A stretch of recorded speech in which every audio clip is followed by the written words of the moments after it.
This is the second response video to David Guyton's armor tutorial number 2. This time it's in all stainless steel 20 gauge with no brass accents. The first time it was in paper. Here is a large picture of all the tools that I bought for the project. Pretty simple stuff. This is actually a leather sheet that cost $4.27 that I got from a store called Hobby Lobby. The next item is a leather glove, deerskin, extra large, cost $9.99 at a store called Menards. The next thing is a masonry chisel for $9.97 that I purchased at Home Depot. It's pretty simple to get, pretty cheap.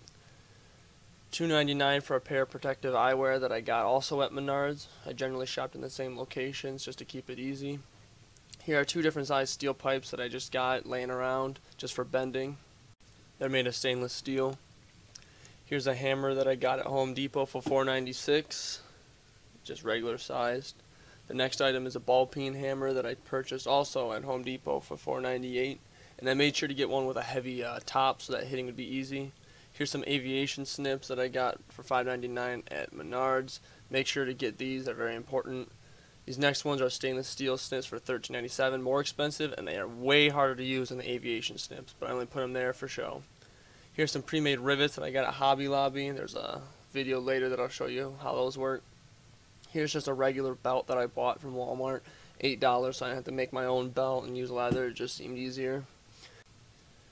Here's some jigs that I used, an anvil, it's just a bit to a drill or an extender, I don't know, I found it in the house. The middle thing is actually what you use to bend the fingers, and the one on the right is actually used to make all the creases on the van brace and the hand pieces, etc. Here's some other tools and materials that you can use. These are just optional. David Guyton uses some of them, I chose not to. PVC pipe, very cheap at Home Depot, size is easy to cut, and that's for the finger jig that he makes. Here's some needle files. I used them one time and it was early off and I found I didn't even need to spend the money. And here's the other wood plank that I bought at Menards, real cheap. The other piece of the finger jig that David Guyton uses. And then here's some steel roofing nails. He uses carpentry nails. These are the exact same things. I didn't use these to rivet anything at all. Here's a video of me cutting out one of the pieces. I use a marker to actually outline it instead of scraping the steel. I chose to use marker because when you actually hit it and you cut it and everything, that marker will go away, or you can just use rubbing alcohol and Q-tips. It gets it away real easy. Here are the aviation snips. Go ahead and make sure to wear a glove on the hand that you're going to be pinching with, because you'll actually get a pressure bruise on the piece of your hand where the actual handle of the snips goes. And trust me, it hurts. This took me like a week to cut out pieces because my hand was hurting so much.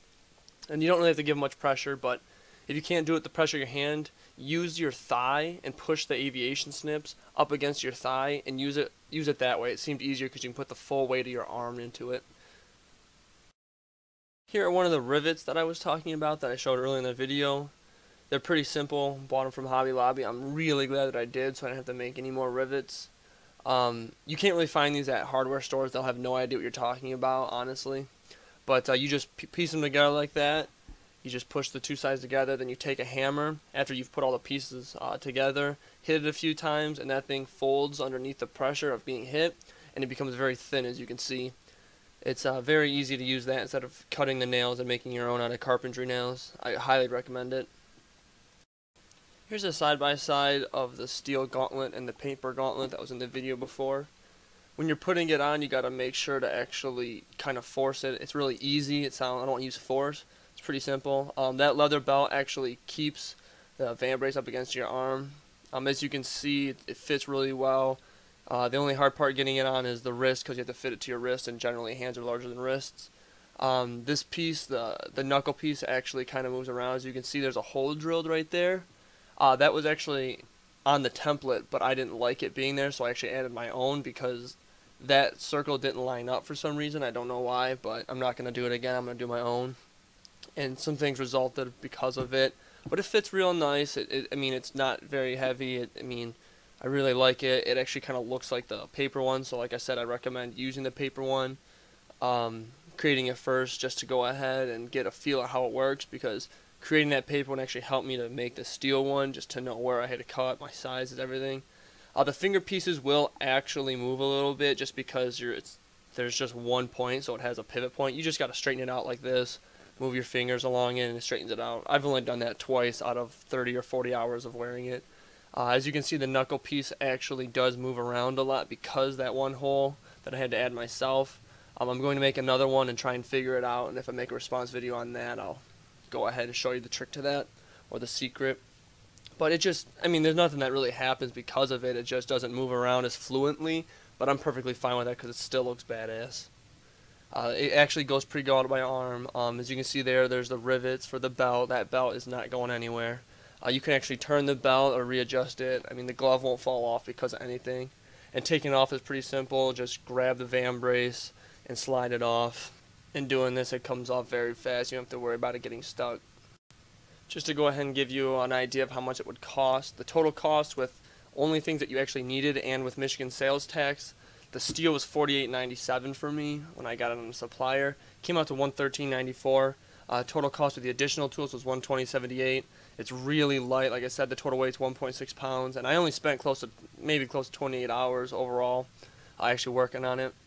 Here are just some pictures of all the different angles, the leather strips on top of the leather glove underneath the knuckle brace, just the general actual size of the hand. I have a pretty large hand in comparison to most people, so I had to make it little adjustments. I chose not to do the accents because I didn't want to spend the extra money on brass, and I like just the way the stainless steel looks. Here's just the belt. It's very simple. It's just, I don't see why you wouldn't buy a belt. Here's just size difference, bend difference to the paper gauntlet and the steel gauntlet, side by sides, everything, just so you can see how it actually looks on all the different angles. The thumb pieces you can see actually that's actually probably the hardest part to actually mold. You think the knuckle piece would be because you have to hit it, but no, that thumb piece for some reason for me, was very difficult to bend. Like and favorite if you choose to. You don't have to. I'm not a person that wants to collect likes and favorites. I'll leave any questions or comments in the actual comment bar. I'll try and answer them as fast as possible. And thank you for watching, and special thanks to David Guyton for creating the gauntlet, making the template, and allowing us all to make it.